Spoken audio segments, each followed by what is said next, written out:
play it any louder, then it's getting shut down.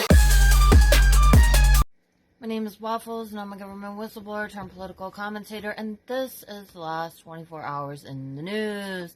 Today is October 22nd, 2025. It is 2:07 a.m. Mountain Standard Time. This is the news report for October 21st, 2025. Here are the top U.S. news highlights for the past 24 hours. FEMA conditionality. A judge says the administration violated a prior order. A federal judge recently found the administration again tied FEMA grant funding to state cooperation with immigration enforcement, ruling that the government breached a prior court order. That decision protects states' immediate access to disaster aid and creates legal friction around future conditionality. Congressional oversight and subpoenas heating up. House committees continued to press for testimony and documents from senior officials tied to recent law enforcement and prosecutorial activity. Congressional oversight remains a fast-moving source of legal theater and document fights. Domestic and military guard mobilization fights continue. The administration has sought emergency clearance to deploy National Guard forces in some jurisdictions. States and cities are filing briefs opposing federal deployments, and courts remain active. Battlegrounds. Separately, appeals court activity has produced conflicting rulings on Portland deployments. Expect more filings and rapid judicial rulings in the next 24 to 72 hours.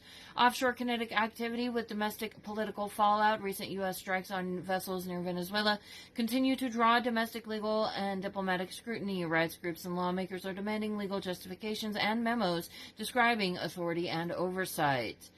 White House freezes $11 billion in infrastructure obligations amid the shutdown. The administration announced another freeze of roughly $11 billion in Army Corps and other projects, largely in Democratic-run states. These freezes threaten near-term flood control, transit, and local infrastructure projects, with direct consequences for jobs, mitigation projects, and community resilience. Program rescissions and grant cancellations continue to spark litigation. Nearly 24 states and multiple counties have filed suits challenging the cancellation of major Solar for All and Clean Energy Grant Program. These disputes could delay or reverse funding that serves low-income households. The infrastructure freeze plus agency staffing cuts and furloughs are delaying permits, pausing public works contracts, and increasing uncertainty for contractors and households that depend on scheduled projects. The judiciary has also started furloughs as its non-appropriated balances ran out. Trade and tariff rhetoric continues to add cost risk. Ongoing tariff rhetoric, export control measures, and retaliatory steps by trading partners, including targeted shipping port measures, are raising freight and input cost uncertainty that will feed into consumer goods prices and agricultural markets. CDC staffing upheaval remains a near-term vulnerability. Recent large layoff notice rounds at the CDC, hundreds of termination notices issued, then partially rescinded, have left the agencies shorthanded in surveillance and outbreak response roles. Public health experts warned that detection and response capacity could be degraded while staffing stabilizes. Diplomatic strain from military actions and trade measures, U.S. naval and strike operations near Venezuela have prompted formal protests at the United Nations and bipartisan demand for briefings. At the same time, aggressive trade posture, tariffs, and controls is prompting retaliatory measures from trading partners and complicating multilateral diplomacy. High-profile suits and state coalitions, nearly 24 states pressured suit over the Solar for All cancellations. Harris County and other local governments have filed suits seeking restoration of grants and blocking rescissions. Court blocks appeals on domestic deployments. States and municipalities are pressing appeals and seeking Supreme Court intervention to keep prior restraining orders in place that limit federal guard deployments. The legal fight over domestic troop use is one of the speediest and most consequential court tracks right now. Operational risk is front row. Infrastructure freezes and program rescissions, plus the shutdown, create immediate service and delivery shortfalls, disaster relief, energy projects, and permitting. Courts and injunctions will determine many outcomes in the short run. Domestic militarization fights will stay lit. The administration's attempts to deploy guard forces to cities will continue to be litigated. Watch Supreme Court filings and appeals court orders for immediate news.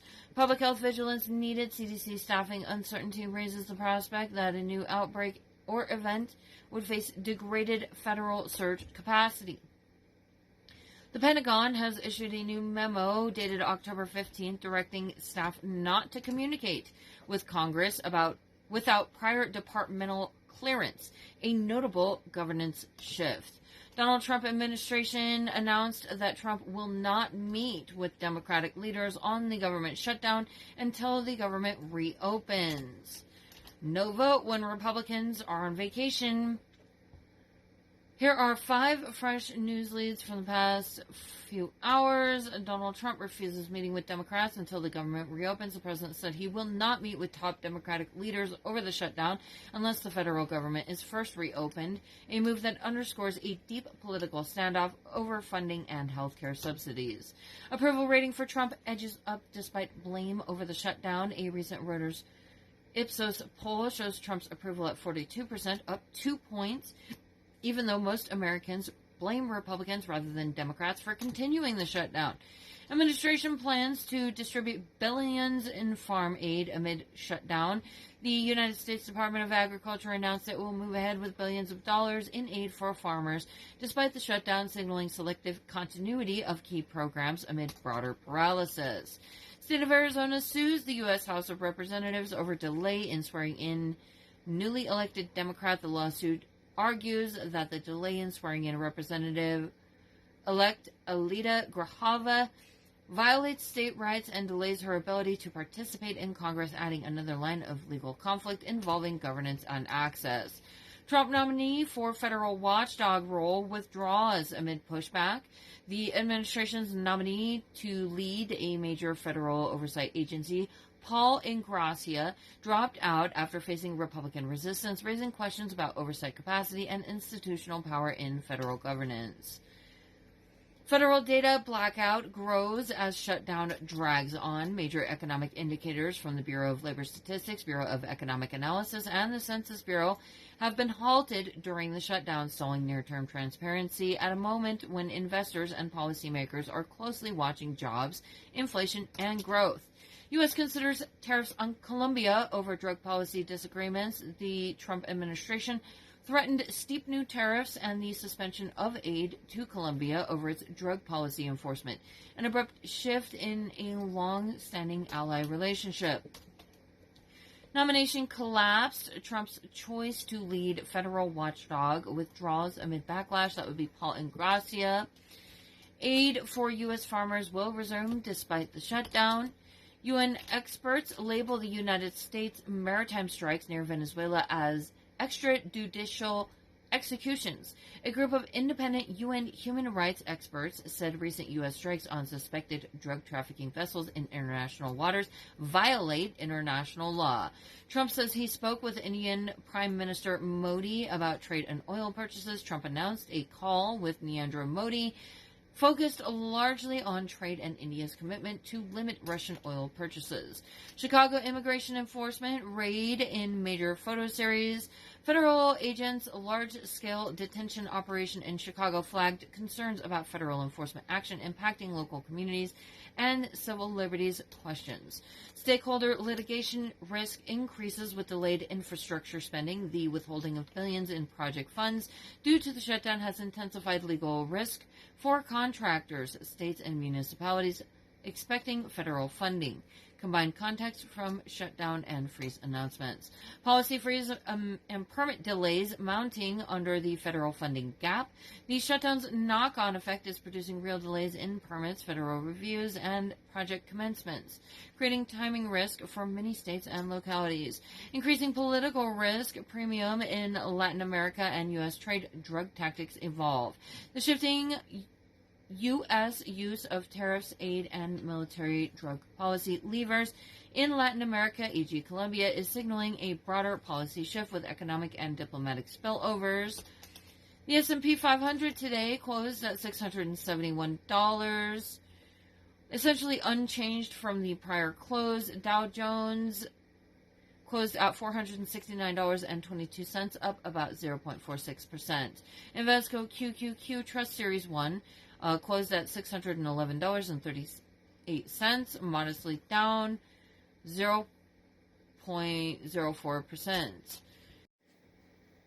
Here are the top U.S. trade and economic developments from the past 24 hours. The Federal Reserve is now expected to cut its key interest rate twice more this year, once in its upcoming meeting and again in December, according to a survey of economists. The path beyond 2025 remains very uncertain, reflecting the ambiguity caused in part by delayed official data and weakening labor market. This is not good.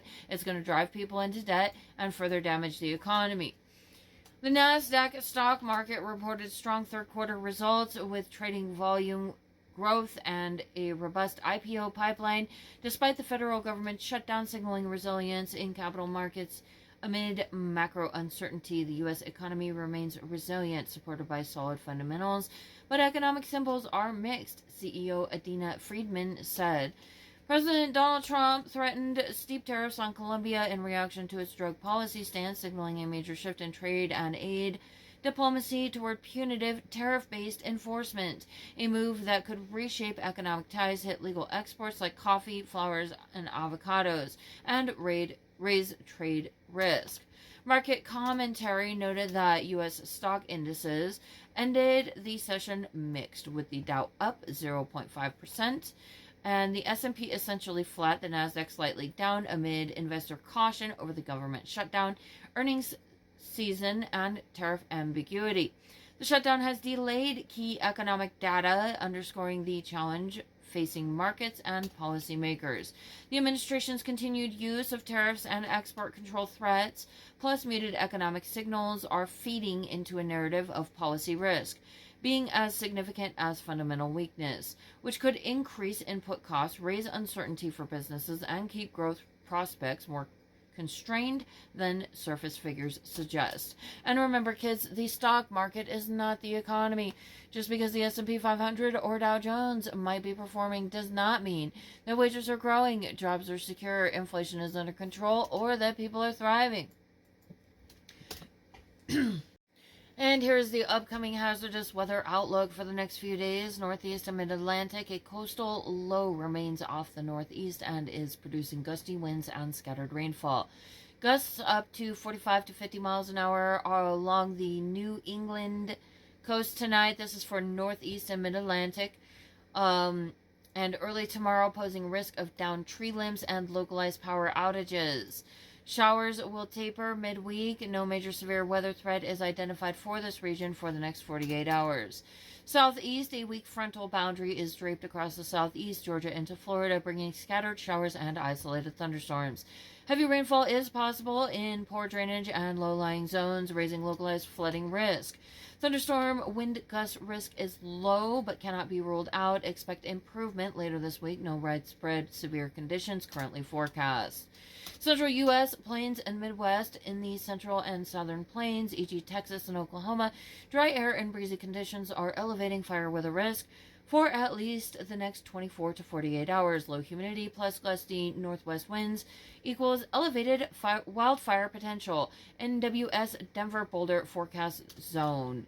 Across the upper Midwest and Great Lakes, the Storm Prediction Center, SPC, indicates a marginal risk of isolated strong thunderstorms, gusty winds, and maybe hail on day 3, Tuesday, but no large-scale severe outbreak is expected. Rockies and Intermountain western mountain zones will stay mostly dry through midweek. However, fire weather conditions persist where fuels remain dry and winds increase, especially Monday into Tuesday in Colorado and Utah. At higher elevations, cooler temperatures and some light snow may develop late in the period, but no major winter storm threat is forecast. West Coast and Pacific Northwest, a weak Pacific system will bring increasing precipitation and wind to parts of the Pacific Northwest. Late in the period, days 2 to 3, currently known large-scale hazards, flooding, high winds are flagged for Tuesday and Wednesday, but coastal and mountain zones should monitor for rain and runoff and gusts. NWS National Summary, that's the National Weather Service. Here are the top international news highlights for the past 24 hours. Lithuania suspends air traffic at Vilnius Vilnius airport over dozens of smugglers' balloons. The country's National Crisis Management Center said the disruption came after helium balloons carrying contraband cigarettes from neighboring Belarus entered its airspace, forcing the redirection of 8 flights. North Korea fired multiple short-range ballistic missiles towards the sea off its east coast. North Korea detected launches, the first of Pyongyang's ballistic missiles since May, ahead of a planned meeting between the U.S. president and the new South Korean leader. Ukraine's Chernihiv region plunged into blackout after Russian drone and missile strikes. The attacks killed 4 civilians and knocked out electricity and water for hundreds of thousands of people, increasing winter humanitarian risk. Newly sworn in, Sanae Takaishi, Japan's first female prime minister, signals large economic stimulus plan. Sources say her government is preparing a stimulus exceeding last year's 13 trillion won package. I think that's the symbol I'm looking at there. That's $92 billion in U.S. dollars for a comparison to address inflation and growth. Iran's supreme leader rejected a U.S. offer of talks and denied U.S. destroyed Iran's nuclear capabilities. Ayatollah Khamenei dismissed the claim and said negotiations would not happen under U.S. pressure. World Trade Organization warns that continued U.S.-China trade war could cut global GDP by up to 7%. Great, Trump's going to plunge us all into a freaking depression. The international body urged de-escalation, emphasizing the risks to supply chains, commodity flows, and global growth. This concludes our news for today. Everybody stay safe out there. I'll see you later. So the Olympics is great. And Johnny, for the others, the World Cup, Johnny is the head of it. We had our top people, Wasserman. They all came in on the Olympics, and then I saw Johnny. And we got the World Cup, too. And, it's only because they rigged the election that I'll be your president representing you there. I got both of them. I got the Olympics, and I got the World Cup. And I said, it's too bad. One was in 2026, and the other was in 2028. And I said, I won't be there. I won't be your president. But then they rigged the election. And now we won, so I'm going to be your president for the Olympics and for the World Cup. So, Johnny, thank you for the World Cup. And everybody, thank you for the Olympics. We're going to have a great time. Hey, guys, don't forget to like, share, subscribe, and comment to my videos. And also, don't forget to check out my shop where you could get this awesome Real Patriots, Punch Nazis t-shirt. America, fuck yeah.